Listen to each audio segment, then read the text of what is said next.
여러분, 지금 델타 변이가 창궐하고 있잖아요.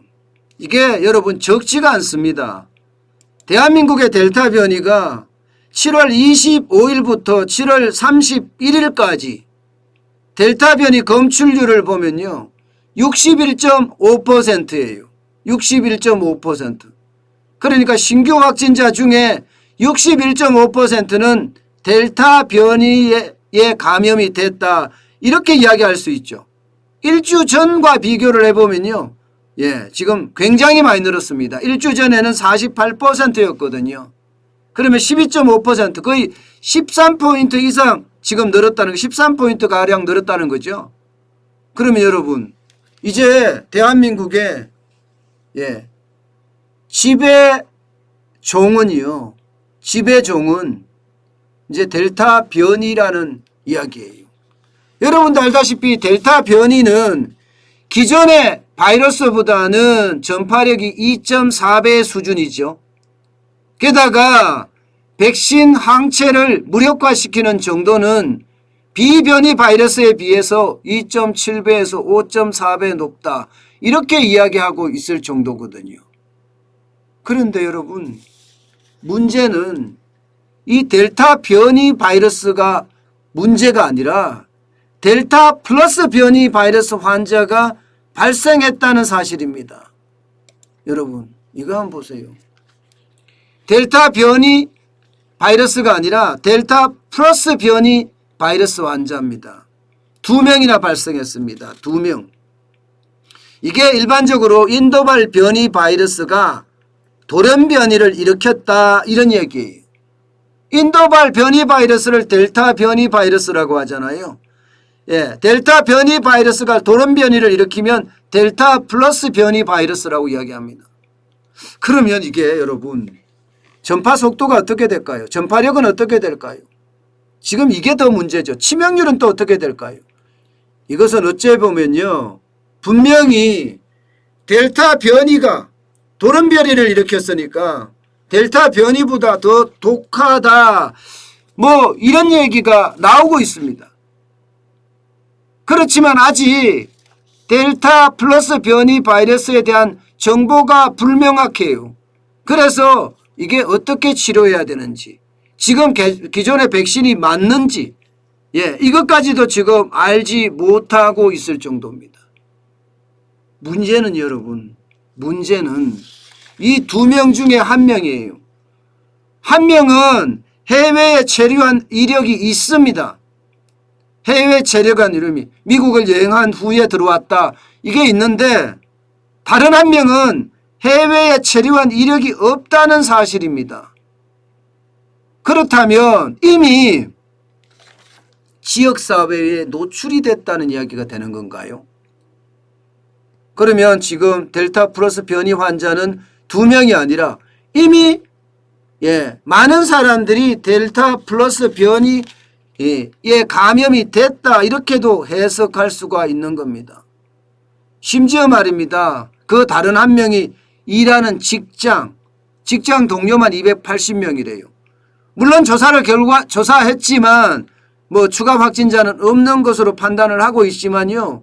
이분은 해외를 갔다 오지 않았기 때문에 쉽게 말하면 어디서 감염이 됐는지 알 수가 없습니다. 어디서 됐는지 알 수가 없다면 여러분 이것은 굉장히 충격파를 던져질 수도 있다는 사실이에요. 그래서 이게 거리두기를 더 강화를 해야 된다. 델타 변이 바이러스가 출현했을 때 제대로 방역을 못해서 지금 결국 지배종으로 됐다. K방역이 완전히 실패했다. 이런 얘기가 가능하잖아요. 그런데 델타 플러스 변이는 지금 준비하지 않으면 안 된다. 이런 얘기까지 지금 계속 나오고 있는 상태입니다. 문제는 여러분 신규 확진자가 엄청 늘어난다는 사실입니다. 어제 밤 9시 현재 신규 확진자 보세요. 1561명이에요. 오늘도 1700명을 넘어가겠죠. 1700명을 넘어갈 수밖에 없는 상황입니다. 이게 주말 효과가 끝나고 심지어 말입니다. 주말 효과가 끝난다는 게 뭐예요? 검사 수가 적다는 거잖아요. 검사 수가 많아지니까 지금 난리가 난다는 이야기가 됩니다. 오늘도 1700명을 넘어갈 가능성이 굉장히 커졌다는 이야기예요. 사실 여러분 지금 1000명이 넘어선 지가 오래됐습니다. 1000명이 넘어선 지가. 1000명이 7월 7일 날 1212명이 되든지요. 지금 계속이잖아요. 8월 3일까지. 지금 며칠입니까? 28일입니까? 29일입니까? 1000명이 계속 가고 있어요. 지난 7월 28일 날은 1896명이 최고였는데 아직까지 줄어들지 않는다는 사실입니다. 줄어들지 않는다는 사실. 그러면 델타 변이 바이러스나 델타 플러스 변이 바이러스나 지금 우리 사회에서 많은 사람들을 또 감염시키고 있다는 뜻이잖아요. 그러니까 충격이라는 겁니다. 문제는 이제 거리두기잖아요. 거리두기가 어떻게 될 거냐, 이게 지금 최대 관심사예요. 자영업자들 입장에서는 또 지금 4단계 플러스 알파로 갈 경우에 그만큼 힘들어지니까요. 예. 그러니까 자영업자들의 반발을 의식한 듯 정부는요, 설문조사부터 문제였어요. 이게 맞는지 안 맞는지 잘 모르겠지만 어쨌든 설문조사를 먼저 해서 하는 말이 수도권 4단계 연장 조치 해야 된다 의견을 낸 데가 84%라고 합니다. 반대는 12.8%밖에 안 된다고 이야기해요. 예, 이게 보건복지부 중앙사고수습본부에서 조사를 했다는 거거든요. 이제 명분을 만든 거예요. 4단계 거리두기 플러스 알파를 더 간다 이런 얘기죠. 전국의 성인 남녀 1000명을 대상으로 조사를 했는데 7월 27일부터 7월 29일까지 조사를 하니까 이렇다는 거예요. 그런데 그 옆에 있는 그래프를 한번 볼까요? 야, 저는 이거를 보면 지금 자영업자들은 울 것 같아요. 현행 거리두기 단계에 대한 기한 의견입니다. 9월 말까지 가자. 25.1%입니다. 9월 말까지. 이게 무슨 얘기예요, 여러분? 9월 말까지가 뭡니까? 9월 말까지가 추석이 껴 있습니다. 추석이 껴 있습니다. 그리고 여기에 11월 말까지 가자. 20.3%입니다. 그럼 45.4%죠? 45.4%. 그리고 코로나 종식 때까지가 10.4%예요. 그러면 얼마예요? 예, 55.9%죠. 55.9%. 55.9%가 예, 추석 이후 뒤에까지 이게 줄어들지 않으면 샷다운 하겠다 이런 얘기가 되는 겁니다. 이러면 여러분 예, 자영업자 어떡합니까? 바닥경제 어떡합니까? 저는 이게 아니라고 생각합니다. 이게 55.9%가 지금 간다고 이야기를 하면요. 예, 국민들의 절반 이상이 샷다운을 계속 가져가자는 건데 글쎄 이렇게 가면 과연 경제가 어떻게 될까요? 예, 살아날까요? 망가질까요? 저는 최악으로 간다고 생각합니다. 8월 말까지 가자고도 20.5%가 되고 이달 8일까지 가자고도 15.7%가 됩니다. 그렇지만 예, 추석을 넘기자 이렇게 이야기하는 의견이 압도적으로 많잖아요. 압도적으로. 저는 이렇게 됐을 때 자영업자들은 진짜 손가락 빨 거예요. 그런데 이게 정확할까? 저는 잘 모르겠어요. 이 설문조사를 해서 뭔가 명분을 만들어낸다는데 여론이 그렇다 이러면서 자영업자 보러 너들은 참아라 이런 얘기인데 이게 참아라가 문제가 아니에요.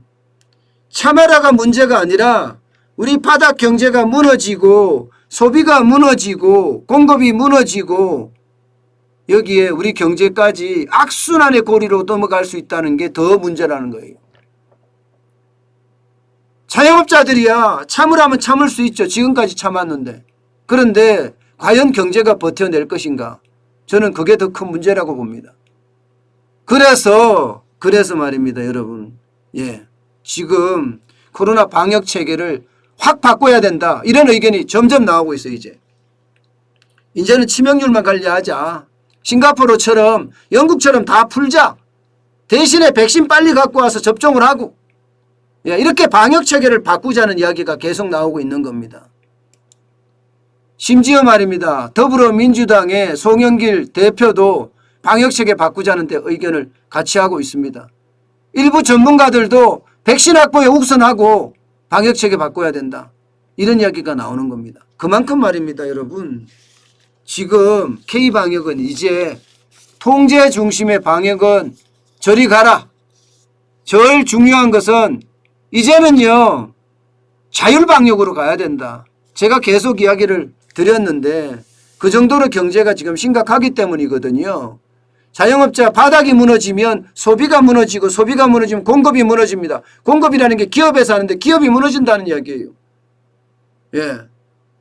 그렇기 때문에 그 어느 때보다 자율방역의 핵심으로 가야지, 예, 이 바닥에서 종사하는 많은 이들이 대출금도 갚을 수 있고 이자도 갚을 수 있습니다.